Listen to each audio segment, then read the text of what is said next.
നമസ്കാരം പ്രിയപ്പെട്ടവരെ. ഇലക്ഷൻ അടുത്തു. ഇനി ഏതാനും ദിവസങ്ങൾ മാത്രമേ ഉള്ളൂ. പലപ്പോഴും നമ്മൾ കോളേജുകളിലെത്തുമ്പോഴും അതുപോലെ തന്നെ ഒരു ഓഫീസിലെത്തുമ്പോഴും നമ്മൾ പ്രത്യേകമായി ഒരു പെർട്ടിക്കുലർ യൂണിയനിലേക്ക് ചേരാറുണ്ട്. ആ യൂണിയൻ ഏത് പാർട്ടിയാണോ അതിന് അനുഭവമുള്ളത് അതനുസരിച്ചായിരിക്കും നമ്മുടെ ചിന്തകൾ നമ്മൾ മാറ്റിവെച്ച് നമ്മൾ അവരുടെ ഒപ്പം കൂടും. ആ ഒഴുക്കിലൂടെ നമ്മൾ പോവുകയാണ്. ഞാനൊരു കാര്യം ചോദിക്കട്ടെ.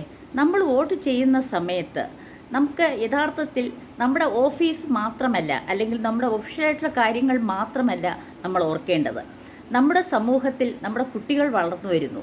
അവർക്ക് എങ്ങനെയാണ് രക്ഷയുള്ളത്? അതുപോലെ തന്നെ ഞാൻ ഒരു പർട്ടിക്കുലർ മതത്തിൽ വിശ്വസിക്കുന്നതിനോടൊപ്പം തന്നെ മറ്റ് മതക്കാരെയും എനിക്ക് ആദരിക്കേണ്ടതുണ്ട്. എല്ലാ മതക്കാരും ചേർന്നതാണ് സൊസൈറ്റി.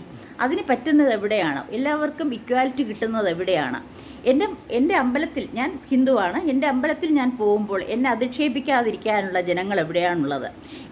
ഞാൻ നേരിയ സാരി ഉടുത്ത് പോകുമ്പോൾ അവിടെ സ്ത്രീകൾ എക്സ്പോസ് ചെയ്യാനായിട്ട് പോകുന്നു എന്ന് പറയാത്ത ആൾക്കാരെവിടെയാണുള്ളത്? എൻ്റെ ഭഗവാനെയും ഭഗവതിയെയും എനിക്ക് ആദരിക്കണം. അപ്പോൾ എനിക്ക് ഫ്രീ ആയിട്ട് ധൈര്യത്തോടു കൂടി രാവിലെ പോയി അമ്പലങ്ങളിൽ പോയി ആദരിക്കാനായിട്ട് എങ്ങനെയാണ് പറ്റുക? അതുപോലെ തന്നെ എനിക്ക് വേണമെങ്കിൽ ചിലപ്പോൾ ചർച്ചിൽ പോകണമെന്ന് തോന്നും, അവിടെയും എനിക്ക് പോവാം. അതൊക്കെ അനുവദിക്കുന്ന ഒരു ഗവൺമെൻറ് അത് ഏതാണ്? അത് മാത്രമല്ല, എനിക്ക് സുപ്രഭാതം കേട്ടുണരാൻ വളരെ ഇഷ്ടമാണ്. വാങ്കുവിളിയും അതുപോലെ തന്നെ സുന്ദരമായ ഒന്നാണ്. അതുപോലെ തന്നെയാണ് പള്ളിയിലെ പള്ളിമണികൾ മുഴങ്ങുന്നതും. ഇതൊക്കെ കേൾക്കാൻ എനിക്ക് ഒരുപോലെ താല്പര്യമുണ്ട്. അപ്പോൾ എനിക്ക് ഒരു ഹിന്ദുവാണെന്ന് തുറന്നു പറയാൻ നാണക്കേട് ഉണ്ടാക്കാത്ത, ഇല്ലെങ്കിൽ ഒരു ഹിന്ദുവാണെന്ന് പറഞ്ഞ് എന്നെ അധപതി താഴെ നിർത്തുന്ന, അതായത് അന്ധവിശ്വാസിയാണ് എന്ന് വിളിക്കാത്ത ഒരു ഗവൺമെൻറ് വേണം എനിക്ക് വേണ്ടത്. ഞാൻ എപ്പോഴും അങ്ങനെയാണ് ചിന്തിക്കുന്നത്. എനിക്ക് ചിലപ്പോൾ ഗീതാപാരായണ ക്ലാസ്സിൽ പോകണം, അല്ലെങ്കിൽ മഹാഭാരതത്തിൻ്റെ അല്ലെങ്കിൽ മഹാഭാഗവതത്തിൻ്റെ ഇതിൽ പോകണം. അപ്പോൾ എനിക്ക് ആരും പറയുന്നു, പണ്ടത്തെ ബുക്കുകൾ നോക്കി നിൽക്കുന്നു, അതിൻ്റെ പുറകെ പോകുന്നു.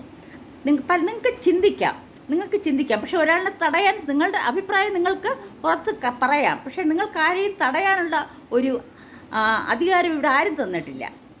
അതുകൊണ്ട് തന്നെ എന്തുകൊണ്ടെന്നറിയില്ല, ഞാൻ മോദിജിയെ വളരെയധികം സ്നേഹിക്കുകയും ബഹുമാനിക്കുകയും ചെയ്യുന്ന ആളാണ്. അദ്ദേഹം നമ്മുടെ രാജ്യത്തെ ലോകത്തിന് മുന്നിൽ കാണിച്ചു കൊടുത്തു. ഇതാണ് ഇന്ത്യയുടെ പവർ.